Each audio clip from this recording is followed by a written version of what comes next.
somebody who had an accident and vegetating, don't think in terms of they died and they were put back, that's not true.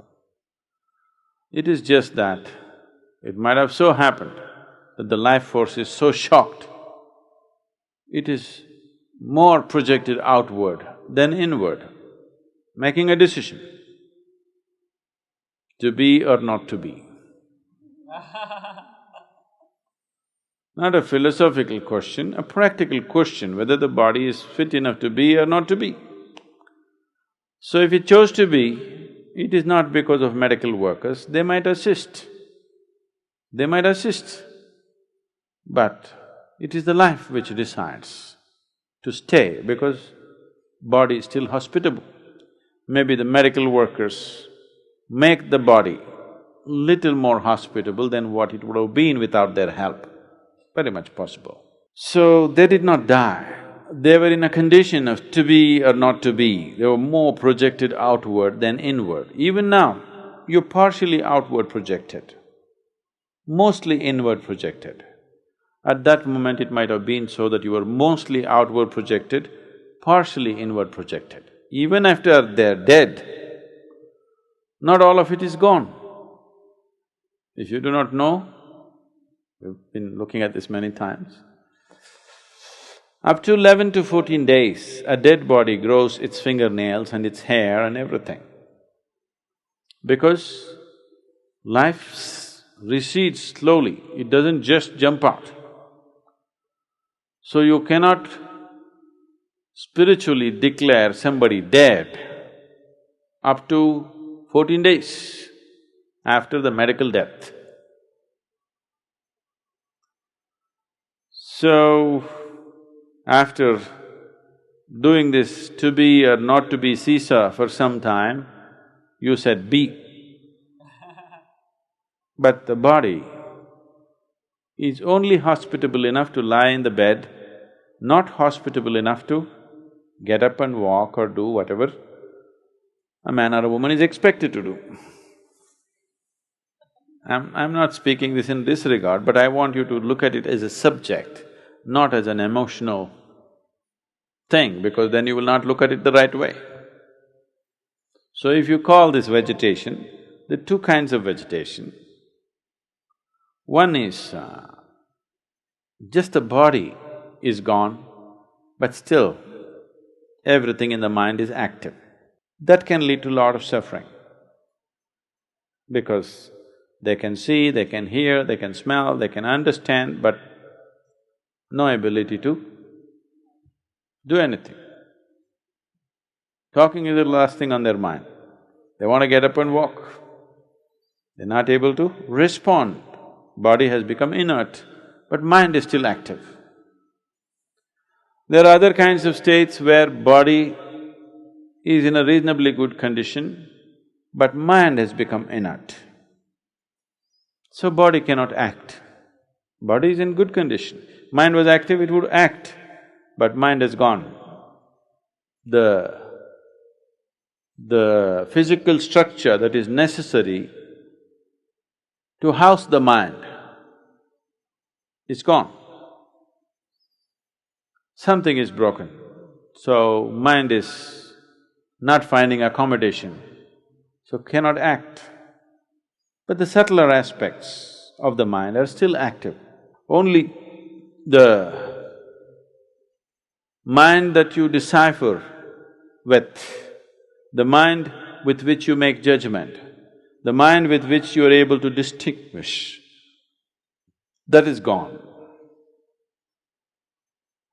But the other mind, which simply rotates with the unconscious memory, that is still there. If that is not there, the body cannot be alive.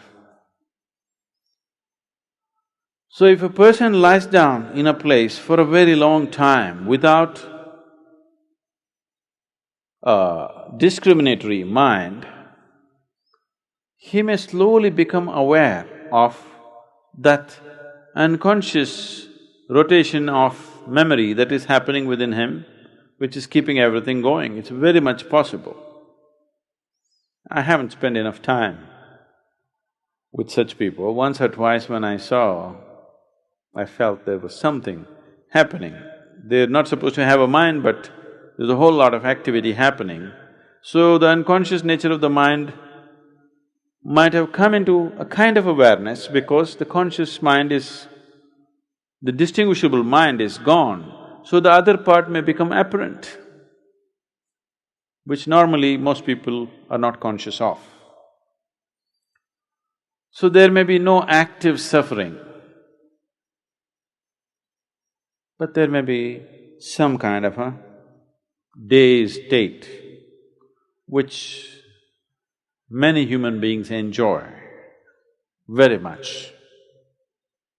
Why people want to drink, why they want to drug, why they want to remain in the bed after the sun has come up is they like that. And why they want to meditate.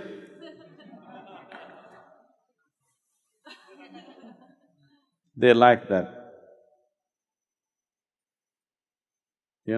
moving between conscious and unconscious, the borderline, they like to dance on that a little bit. So alcohol, drugs, sleep, lethargy, excessive eating, sexuality, all these things give you that little bit of being on the borderline of neither this nor that. So actually, if his mind is just… the discriminatory mind is just shut out, actually he may be in a very good place, just hanging out. No hassle, no work to do, no nothing. If you keep his body comfortable, if you make sure he's not getting bed sores and this and that, actually he may be in a very comfortable space. The only one who really suffers is, body has become a vegetable, mind is fully alert and active. Now this one will suffer unless he also comes to terms and becomes very meditative within himself. If he arrives at such a thing, it can become a great place for him spiritually. Because now all these people's problem is, now they're all able to sit and meditate for hours. Their only problem is the goddamn legs and their back. If they didn't have this, they would sit like this for days, isn't it? So those problems have been removed for him. No sensation in the legs, no sensation in the back. If he arrives at it, which I believe they will, if I spend a little time with them, I would tell you whether they've arrived or not. If they arrive at it, it can be most productive spiritually. No body, but an alert mind, wow. It's a meditator's dream. Isn't it? Body is the one that's bothering you, isn't it? Initial phases, mind is the torture, but once you deal with it, the only problem is, this is the only thing. You didn't have a body, an alert mind. It's a very good thing, but lot of human beings may suffer that terribly because their whole life has been always comparing themselves with somebody else. Somebody is walking, so they'll suffer. Somebody is talking, so they'll suffer. They can't walk, they can't talk, they can't do what somebody else is doing, so they'll suffer.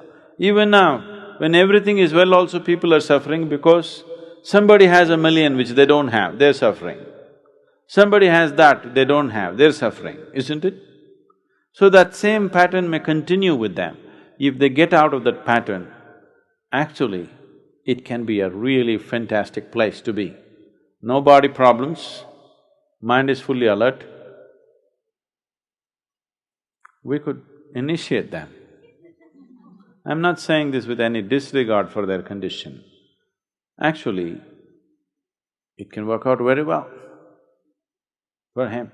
If nothing else can be done by the medical professionals, it could work out phenomenally well for them. Just lying down, constantly alert mind, it could do wonders. I'm talking in this vein because I'm only looking at no matter what the hell happens to your life, you must know how to make it into an advantage. not into your disadvantage. Because what may happen to you is not 100% controlled by you, but what you make out of it is 100% yours, isn't it? So if such a thing happened, let's make a capital out of that also.